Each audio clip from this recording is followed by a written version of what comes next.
Hey guys, story time about the creepy first date I went on the other night. So I matched with this man on Bumble. He seems really cool, great conversation, woo woo wham de wham. We match on Bumble. He asked me, am I available on Saturday for a date? And I'm like, yeah, I'm free. I'm not doing anything. Okay. So he says, well, how about going to get ice cream and then going to a drive-in movie? To where I tell him, ice cream is cool. Drive-in movie, that's kind of risky because it's our first time meeting and you're a stranger. I'd rather be out in the open. He said, no, that's why I said ice cream or a movie, which he didn't. He said ice cream and a movie. But, it's cool. I'm not tripping. I'm like, yeah, we can get ice cream. That's fine. Okay, so I get to the ice cream place. He walks up. I'm already telling by his body language that this is not really like a man that I would really like off top physically. But in the past, I have been won over throughout the date. Like maybe the first half of the date, I wasn't feeling the guy. But then through a conversation and just seeing like how his personality is, how his intellect is, I have been won over. And it just wasn't the case, So we go into the ice cream shop. I order a scoop. He orders a scoop. It came out to about $13. He's looking down at his phone. He tells me that he has to transfer money over. To which I reply, don't worry about it. It's cool. I got it. And he's like, no.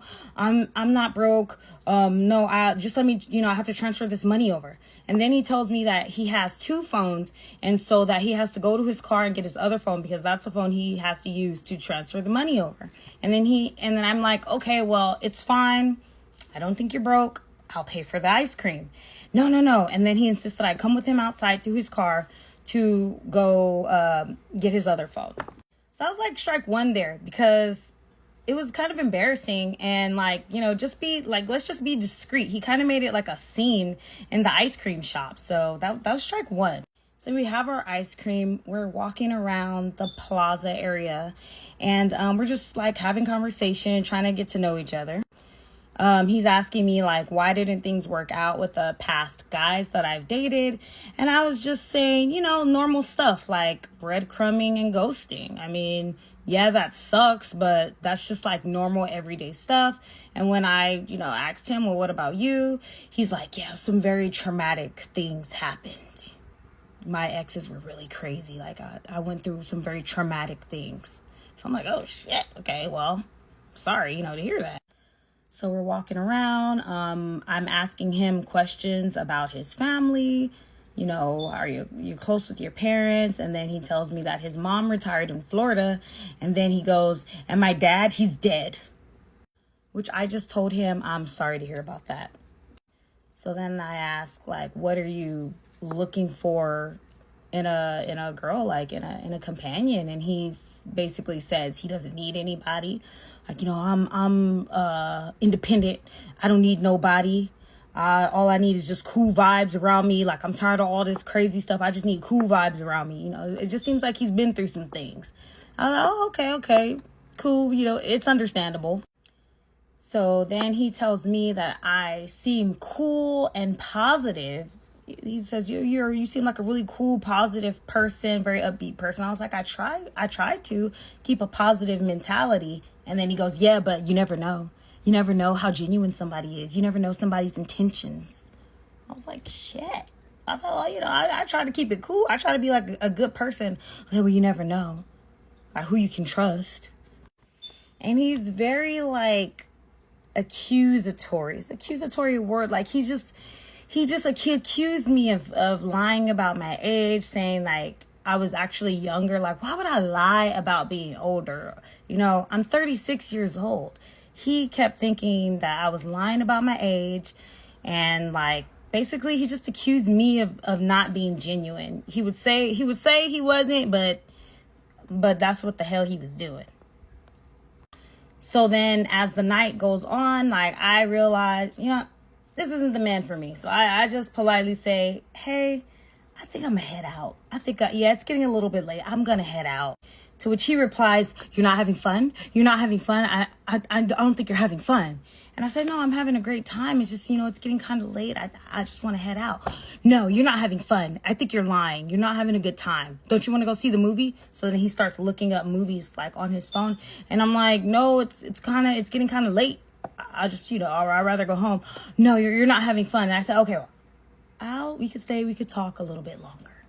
How about that?" So we sit down, we're talking. And eventually he gets into telling me about the traumatic experiences from his last relationship. Okay, so the first story he tells me is about how he was dating this girl and she cheated on him with her ex-boyfriend, and the ex-boyfriend found out about him. So the ex-boyfriend unalived himself. And I was like, this is pretty heavy for a first date. Wow, that's crazy, Then he tells me that he matched with another girl on Bumble. And this girl, he never met up with her, by the way. This girl unalived her roommate and her roommate's nether. So then I say, "Well, it's a good thing you never met up with her because," and then he stops me. He goes, "Yeah, it's a good thing I never met up with her because she could have made me unalive someone." I'm looking like, "Sir, I was going to say she could have unalived you. You're capable of being Gypsy Rose?" So at this point, he's looking around, looking behind his shoulder, looking behind my back, so I'm looking around too. I'm like, what? Is somebody about to run up on us? What the hell is going on? It's getting a little bit, it's probably like 10:30 at night. What is he looking at? He's getting up, he's sitting down, laughing weird. Things were getting really weird. And by the way, before he told me those two stories, as soon as I seen the first set of red flags, I started throwing out red flags that I thought, these are red flags that men would run away from. I want this man to run away from me. So I got to telling him about the cats. I was like, "Yeah, I feed about 100 cats. I don't think I feed 100, but I told him I feed 100. I said I got tarot cards, crystals, and mind you, I didn't tell you all this part, but this man he's half black, half white. I looked him dead in his eyes and I was like, "Do you know who Dr. Umar is?" I was asking him about podcasts. I was like, Shira, 7, sprinkle, anything I could do to make this man feel uncomfortable. And also, when I told him that I was ready to go, he again kept looking up movies and he accused me of lying about not liking to drive the freeway. Because I told him, I don't drive the freeway and it's getting late. So even though throughout the whole night, he accused me of not being a genuine person, the dude still managed to hit me up the next morning. So the next morning he wrote me, "Hey," and I just responded with, "I don't see you as my husband. We are two different people. You don't even know your moon, sun and rising sign," which actually I don't care. If a guy is not into astrology like that, I enjoy it, but I don't care. The guy does not have to be into it like that. It's just something fun for me. But I gave him that excuse as why I don't think that we will work out. And so I'm pretty sure that whatever friends he has, he's telling them, that I'm the crazy one. And that's fine. That's fine by me. Stay away from me. That is fine by me. Anyways, that was the date. It was really weird. I'm glad I came back alive. And he looked creepy too. And if I showed you guys the picture, you'd be like, "Yeah, he looked creepy." But I'm trying to go off of personality, not, looks all the time. Anyways, it was crazy.